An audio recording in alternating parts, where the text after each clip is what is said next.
नमस्कार दोस्तों, स्वागत है आपका मध्य प्रदेश की द्वितीय क्लास में, जहां मैं राज सोनी आपको मध्य प्रदेश के बारे में मध्य प्रदेश के जानकारी दूंगा। तो चलिए, कल हमने मध्य प्रदेश के बारे में सामान्य जानकारी प्राप्त की और आज हम मध्य प्रदेश के गठन के बारे में बात करेंगे। तो आप देख सकते हैं कि 1947 से पहले मध्य प्रदेश कई रियासतों में बटा हुआ था। कैसी रियासतों में बटा हुआ था? मध्य प्रदेश के अंतर्गत मध्य भारत क्षेत्र, इंदौर तथा ग्वालियर। तो इंदौर से आप कह सकते हैं कि होलकर रियासत, ग्वालियर से कह सकते हैं कि आप सिंधिया रियासत थी। पार्ट सी जो विंध्य प्रदेश है, यहाँ पर भोपाल रियासत, बहुत बड़ी रियासत भोपाल रियासत कहलाती थी। और पार्ट ए के अंतर्गत सेंट्रल प्रोविंस तथा बरार, यह ब्रिटिश प्रांत कहलाता था, सेंट्रल प्रोविंस तथा बरार। तो अपन बात करेंगे कि 1946 के बाद मध्य प्रदेश किस तरह से दिखता था या किस तरह से उसको बांटा गया था। तो 1947 में मध्य प्रदेश को कुल 79 रियासतों को जोड़कर एक राज्य बनाया गया था, मतलब नॉर्मल दिखाया गया था। Part A, part B, part C को मिला के एक राज्य बना देते हैं। तो पार्ट ए, पार्ट बी तथा पार्ट सी। पार्ट ए को क्या कहेंगे हम? सेंट्रल प्रोविंस तथा बरार। पार्ट बी को क्या कहेंगे हम? मध्य भारत क्षेत्र। तथा पार्ट सी को क्या कहेंगे हम? विंध्य प्रदेश कहेंगे। पार्ट ए के अंतर्गत 15 रियासत की, देखिए मैंने यहाँ पर लिखी हुई है। पार्ट ए के अंतर्गत कुल 15 रियासत, पार्ट बी के अंतर्गत 26 रियासत तथा पार्ट सी के अंतर्गत कुल 38 रियासत उस समय पे आती थी। अब इन 15, 38 तथा 26 रियासतों को जोड़कर ही मध्य प्रदेश का गठन किया गया था। इनमें से आप जो प्रश्न ये यहाँ पे आएगा, इस बात को याद रखना है कि जो विंध्य प्रदेश है यह सर्वाधिक रियासतों वाला क्षेत्र पार्ट था, कि 38 रियासतों को मिला के इसको बनाया गया था। आप देख सकते हैं, इसको 15, इसको 26 और विंध्य प्रदेश को सर्वाधिक रियासतों वाला पार्ट कहा जाता है। तो ये प्रश्न आता है अधिकतर पेपर में। इसके बाद में अपन देखेंगे कि पार्ट ए सेंट्रल प्रोविंस तथा बरार, इसकी राजधानी क्या हुआ करती थी उस समय पे? नागपुर। अब आपके मन में प्रश्न आएगा कि नागपुर तो वर्तमान मध्य प्रदेश का भाग है ही नहीं। तो आपके सही है कि अभी वर्तमान मध्य प्रदेश का भाग नागपुर नहीं, लेकिन 1947 तथा 1956 के बीच में नागपुर जो था मध्य प्रदेश के अंतर्गत ही आया करता था। अभी वर्तमान में मध्य प्रदेश के अंतर्गत ना आकर वह महाराष्ट्र में आता है, लेकिन उस समय पे नागपुर मध्य प्रदेश का ही हिस्सा था। अब मैं आपको आगे बताऊंगा कि ये नागपुर जो है कैसे चला गया महाराष्ट्र में 1956 के समय। तो ये वीडियो की अपन आगे चर्चा करते हैं, इस बात की चर्चा वीडियो में आगे करेंगे। तो यहाँ पर आप देखेंगे इंद्र प्रोविंस तथा बरार की राजधानी नागपुर थी। मध्य भारत की राजधानी दो हुआ करती थी, इंदौर तथा ग्वालियर। इंदौर 6 महीने के लिए इंदौर तथा 6 महीने के लिए ग्वालियर को बना दिया गया था। वहीं पर आप देखेंगे विंध्य प्रदेश, तो विंध्य प्रदेश की राजधानी उस टाइम पे रीवा हुआ करती थी। हालांकि भोपाल इसमें बहुत बड़ी रियासत थी, लेकिन उस समय पे राजधानी रीवा थी। भोपाल रियासत, अब प्रश्न ये भी आता है कि भोपाल रियासत किन मतलब part A, part B, part C, इनमें से किस में भोपाल रियासत आती थी? तो भोपाल रियासत किसके अंतर्गत आती थी भाई लोगों? पार्ट सी विंध्य प्रदेश के अंतर्गत आती थी।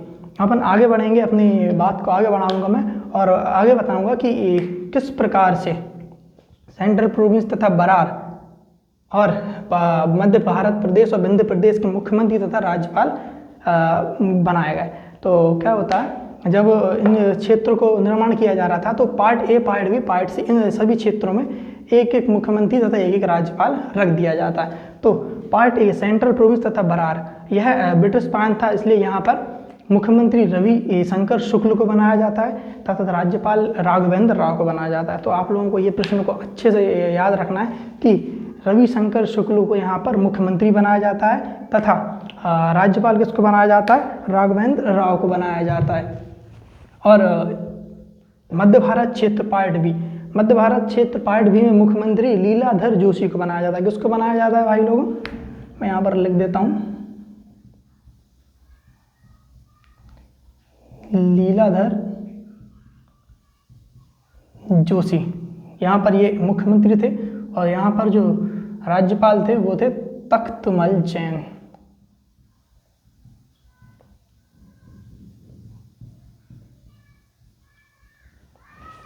तख्तमल जैन को यहाँ पर राज्यपाल बना दिया जाता है।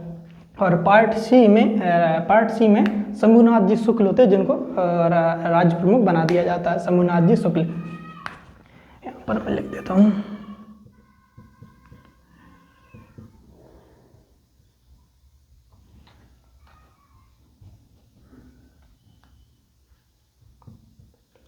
रविशंकर शुक्ल तथा राघवेंद्र राव।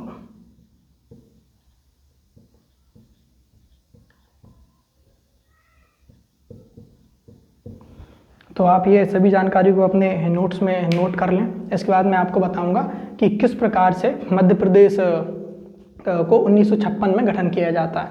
तो आप इन सब चीज़ों को नोट कर लें अपने नोट्स में। कुछ देर के लिए यहाँ से साइड हो जाता हूँ।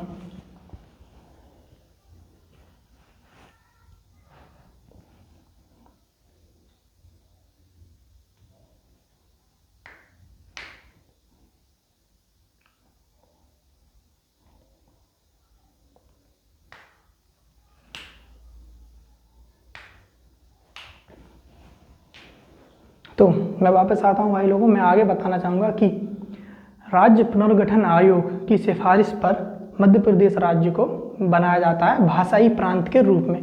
तो 1 नवंबर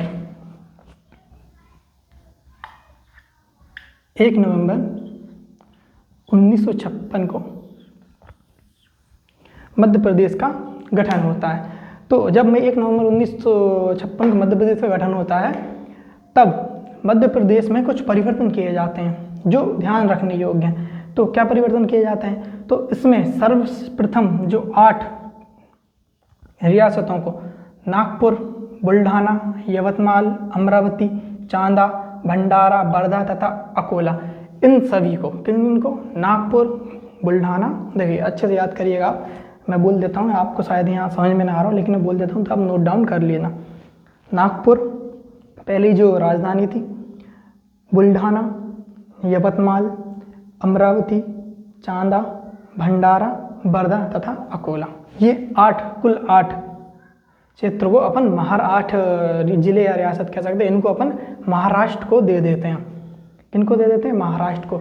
अब आपका प्रश्न यहाँ पर शायद सॉल्व हुआ हो कि नागपुर जो है उस समय पर यहाँ पर राजधानी थी, लेकिन अब वह कहाँ पे पहुँच गई? अब वह महाराष्ट्र में पहुंच गई है। किस प्रकार से? जब ये 8 इनको जब महाराष्ट्र को दिया गया तो यह महाराष्ट्र में पहुंच गई। अब आपका मन में प्रश्न आएगा और क्या परिवर्तन किए गए? तो और पार्ट बी में परिवर्तन किया जाता है। तो पार्ट बी में आप यहाँ पे देखिए,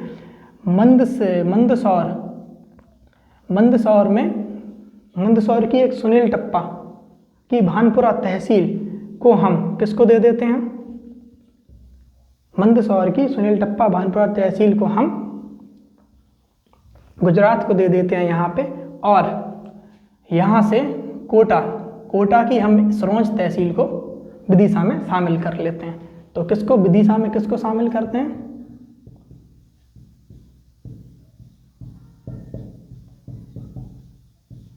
विदिशा में हम सिरोंज को शामिल कर लेते हैं तथा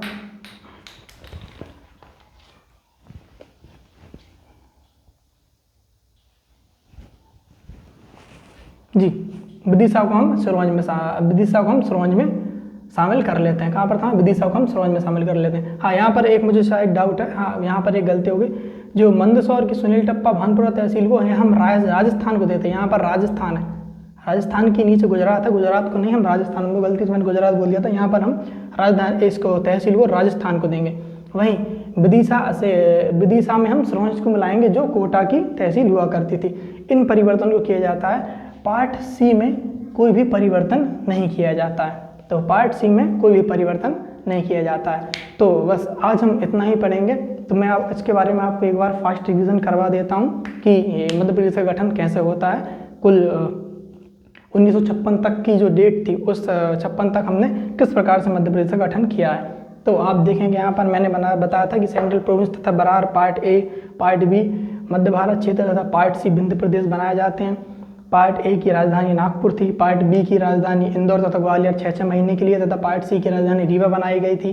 कुल 79 रियासत थी, जिनमें 15 पार्ट ए में थी, 26 पार्ट बी में तथा 38 पार्ट सी में थी। टोटल इनको मिलाकर 79 रियासतें बनाई गई थी। बाकी इनके राज प्रमुख और मुख्यमंत्री तथा राज्यपाल ही बताया मैंने कि पार्ट ए के जो मुख्यमंत्री थे वह रविशंकर शुक्ल, राघवेंद्र राव पार्ट बी के मुख्यमंत्री लीलाधर जोशी तथा राज्यपाल तख्तमल जैन तथा पार्ट सी में शंभुनाथ शुक्ल। इनका नाम मैंने शायद नहीं लिखा, मैं लिख देता हूँ,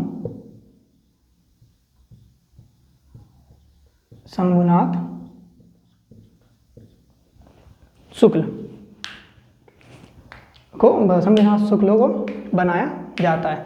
अब यहाँ पर जब हम 1 नवंबर 1956 में आ जाते हैं, तब कुल मध्य प्रदेश में 8 संभाग बनाए जाते हैं।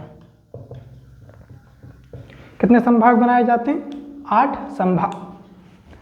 कितने संभाग बनाए जाते हैं भाई लोग? 8 संभाग बनाए जाते हैं तथा 43 जिले बनाए जाते हैं। जो कुल 8 संभाग तथा 43 जिले के साथ मध्य प्रदेश का गठन संपूर्ण होता है। हम आने वाली अगली क्लास में पढ़ेंगे कि भोपाल को जिला कब बनाया गया, अन्य जिलों के बारे में जानकारी लेंगे कि अभी भोपाल सिर्फ एक तहसील है, इन फ्यूचर यह जिला बनेगी, और अन्य सभी जिलों के बारे में चर्चा करेंगे कि कब किस जिले को बनाया गया। इन सभी जिलों के बारे में चर्चा करते हुए हम मध्य प्रदेश का गठन को समाप्त करेंगे अगली वीडियो में। तो आप सभी